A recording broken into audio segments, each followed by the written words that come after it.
people are always going to make their best decision based on whatever their loudest operating value is. So if you want your people and your family or work team to be making more exalted, purpose-driven decisions, you have to craft and establish and model and maintain those particular values. Yeah, well, can you share with me an experience you may have had, like the first time you're with a client, and this comes up that the people say, "Well, we say it, but we're not really living it. They don't really mean anything to us." It's what the majority. happens then? It's the majority. Yeah. Oh, yeah. And Yes. if they don't know it, their people don't know it, and it's irrelevant. And so revisiting that is the kind of granular work of leadership, is to take a look at, and I try to make it as clear for them as possible. Really what your purpose or vision statement is. Why do you exist? So that's the first question. Why does your family exist? Why does your company exist? And usually there's a initial answer, which is, we're here to make money. I'm like, okay, true. Why do you need to make money? And if you follow that, in Japan, they call it the 5 whys. If you ask why to 5 answers, you get down to something that is fairly foundational. And so at some point, that why comes down to service. We're here, even if you're not in a sexy industry, it's serving other people with something. It might be serving the fact that you're creating a paycheck for families. You're sending kids to school. It gets down to the service of other people. And that should be a diamond that is crystallized, that everyone knows it. And it also becomes almost a slogan or a brand statement. Doing a lot of work with Disney these days, and everybody knows what Disney is. Disney's the source of magic for children, and it's the happiest place on earth. We all know it.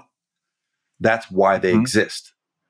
Now, obviously, they're there to make money and to entertain and to do a bunch of other things, but at its very core, it's the happiest place on earth. And so, getting that vision statement down, you can always fall back to it as, okay, this is our North Star.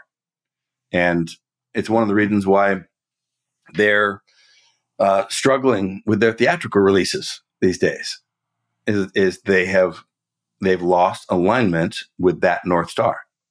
They've lost that broad statement of, we're creating magic and happiness for children, families. So that why is really what your purpose is.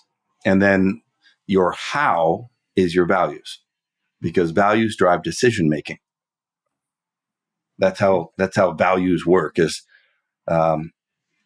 people always make their best decisions. Is kind of an economics axiom in the study of economics. Is human beings always make their best decisions based on their values.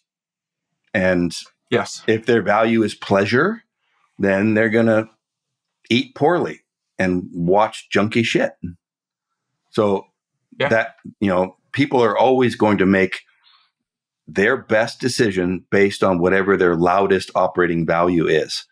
So if you want your people and your family or work team to be making more exalted, purpose-driven decisions, you have to craft and establish and model and maintain those particular values. And that takes a lot of work.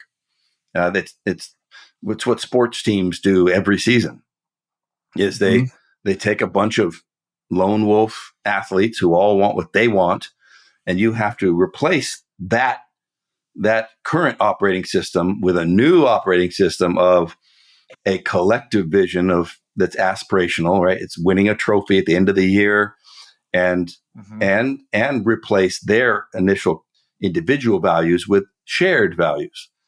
So that is the initiation process for men, is we are initiated into a new way of being, which involves something larger than ourselves and a new set of behavior driven by shared values.